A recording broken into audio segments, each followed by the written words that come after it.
Alors dans cette vidéo, je vais faire le commentaire de ce petit appareil pour capter le niveau de pollution, qualité de l'air.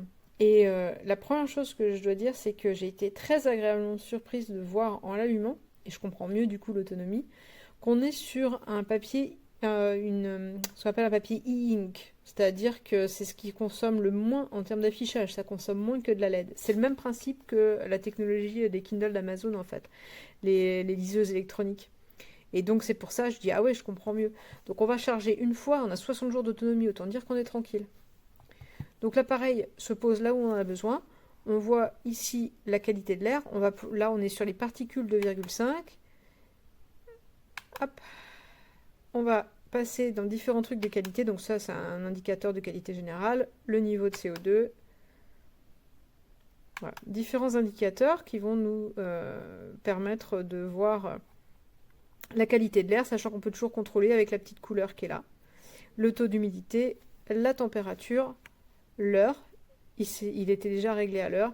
On peut mettre il y a une alarme et on a l'autonomie restante. On peut faire avec un double clic un système qui va tourner entre les indicateurs. Et on peut également désactiver l'écran si on souhaite que l'autonomie soit plus longue. Avec ça, on a une application qui va pouvoir contrôler l'air et donner des données. Par contre, petit commentaire sur l'application, elle n'était pas compatible avec un de mes deux téléphones.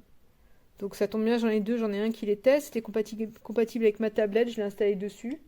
Mais c'était pas compatible avec un de mes téléphones plus basiques. Donc c'est bon à savoir quand même que ça se met pas avec tout. Il faut un petit temps de réglage pour que les données correspondent à ce que j'ai. Par exemple, le simple fait d'avoir tenu dans la main la température augmentée, c'est vrai. Les capteurs sont vraiment très sensibles. Donc 27,7, c'est pas la température de la pièce, c'est la température de ma main qui tenait l'appareil. Voilà. Donc, hop, je vais arrêter le passage parce que moi, ça me satisfait parfaitement de rester sur le taux de particules. Donc les petites particules fines. Alors ça c'est plus utile l'été. Pour nous c'est utile aussi parce qu'on se chauffe avec un poêle et ça peut nécessiter d'aérer. Avec ce genre de petits détails, on va voir tout de suite, voilà, il y a un petit peu trop de particules par rapport au fonctionnement du poêle. On sait qu'il faut aérer la maison, c'est quand même bien commode. Voilà, en tout cas, je trouve vraiment... l'appareil est vraiment sensible. Le simple fait de le manipuler va modifier les données. Il faut le laisser idéalement un peu à la même place. D'ailleurs, ils le disent, il faut 10 minutes dans une pièce avant que les données soient lisibles. Donc là, par exemple, elles ne le sont pas tout à fait. La température n'est pas juste, le taux d'humidité est un petit peu bas. Voilà, je dis ça parce que j'ai un autre capteur qui me donne les indications avec lesquelles je peux comparer. En tout cas, vraiment bien, très simple, bon fonctionnement.